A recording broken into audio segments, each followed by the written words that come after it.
नमस्कार दोस्तों आज मैं आप लोगों के सामने अधिक मास की कथा का अध्याय 2 पेश कर रही हूँ।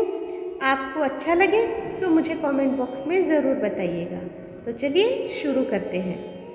सूत जी बोले, राजा परीक्षित के पूछने पर भगवान शुक द्वारा कथित परम पुण्यप्रद श्रीमद् भागवत शुकदेव जी के प्रसाद से सुनकर और अनंतर राजा का मोक्ष भी देखकर अब यहाँ यज्ञ करने को उद्यत ब्राह्मणों को देखने के लिए मैं आया हूँ और यहाँ यज्ञ में दीक्षा लिए हुए ब्राह्मणों का दर्शन कर मैं कृतार्थ हुआ।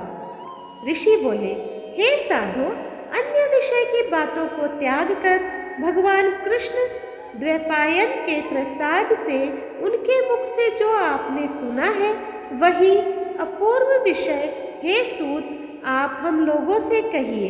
हे महाभाग, संसार में जिससे परे कोई सार नहीं है, ऐसे मन को प्रसन्न करने वाली और जो सुधा से भी अधिकतर हितकर है, ऐसी पुण्य कथा हम लोगों को सुनाइए। सूत जी बोले, विलोम यानी कि ब्राह्मण के चरु में क्षत्रिय का चरु मिल जाना से उत्पन्न होने पर मैं भी धन्य हूँ। जो श्रेष्ठ पुरुष भी आप लोग मुझसे पूछ रहे हैं, भगवान व्यास के मुख से जो मैंने सुना है वह यथा ज्ञान मैं कहता हूँ। एक समय नारद मुनि नर नारायण के आश्रम में गए, जो आश्रम बहुत से तपस्वियों, सिद्धों तथा देवताओं से भी युक्त है और बैर, बहेड़ा, आंवला, बेल, आम, अमड़ा, कैथ, जामुन, कदम्बादि और भी अनेक वृक्षों से सुशोभित है।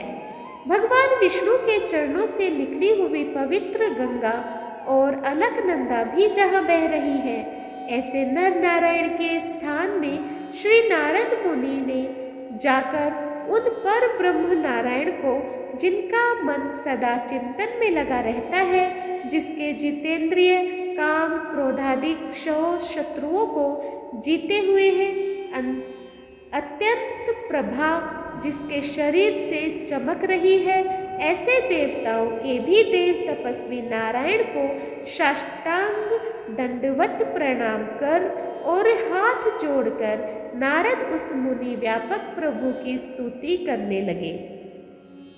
नारद जी बोले, हे देव देव, हे जगन्नाथ, हे कृपा सागर सतपते, आप सत्यव्रत हो, त्रिसत्य हो, सत्य आत्मा हो और सत्य संभव हो। हे सत्य योने, आपको नमस्कार है। मैं आपकी शरण में आया हूँ।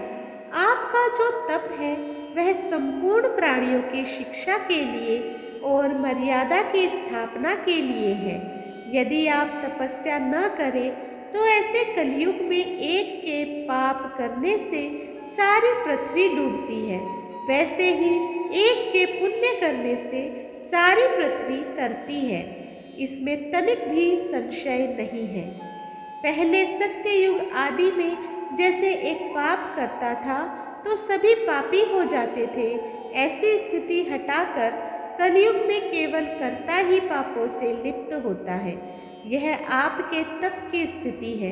हे भगवान, कली में जितने प्राणी हैं सब विषयों में आसक्त है। स्त्री पुत्र ग्रह में लगा है चित्त जिनका, ऐसे प्राणियों का हित करने वाला जो हो और मेरा भी थोड़ा कल्याण हो, ऐसा विषय विचार कर केवल आप ही कहने के योग्य है। वही आपके मुख से सुनने की इच्छा से मैं ब्रह्मलोक से यहाँ आया हूँ। आप ही उपकार प्रिय विष्णु है, ऐसा वेदों में निश्चय है। इसलिए लोकोपकार के लिए कथा का सार इस समय आप सुनाइए, जिसके श्रवण मात्र से निर्भय मोक्ष पद को प्राप्त करते हैं। इस प्रकार नारद जी का वचन सुन भगवान ऋषि आनंद से खिलखिला उठे और भुवन को पवित्र करने वाली पुण्य कथा आरंभ की।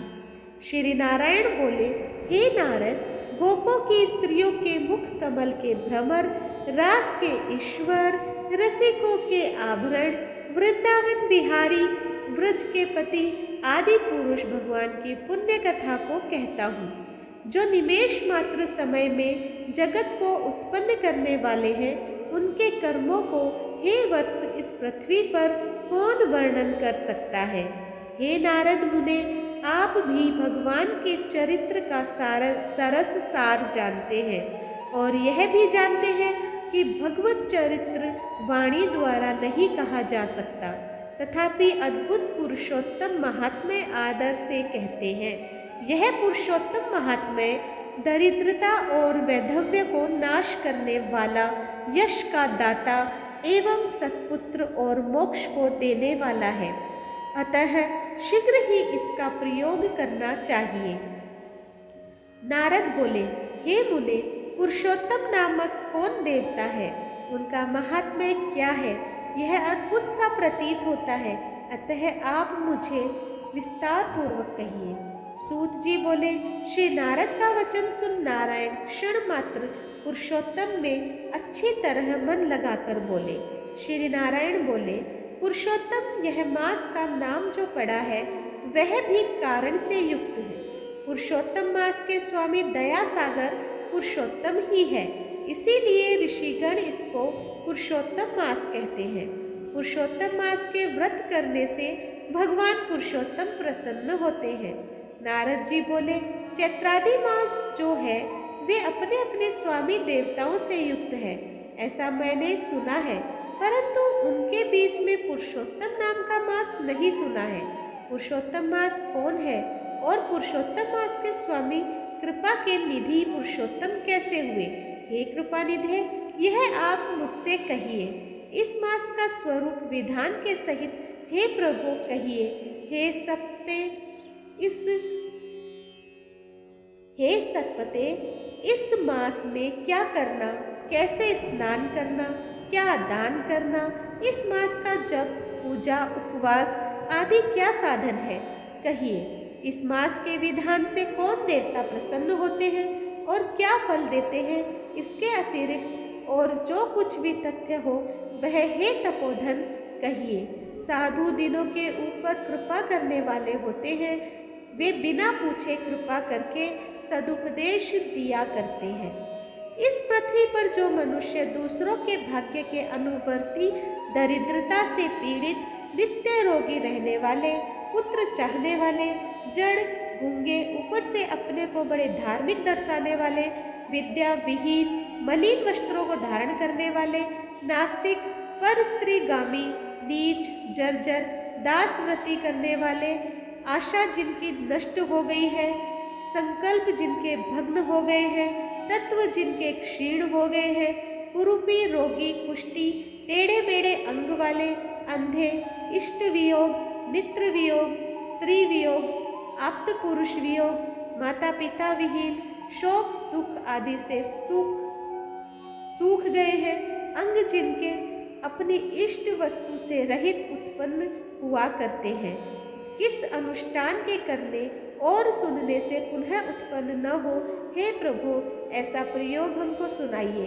वैधव्य, वंध्यादोष, अंगहीनता, दुष्ट व्याधियाँ, रक्तपित्त आदि, मिर्गी, राज्य, क्षमादि जो दोष है, इन दोषों से दुखित मनुष्य को देखकर हे जगन्नाथ मैं दुखी हूँ, अतः मेरे ऊपर दया करके हे ब्राह्मण मेरे मन को प्रसन्न करने वाले विषय को विस्तार से कहिए।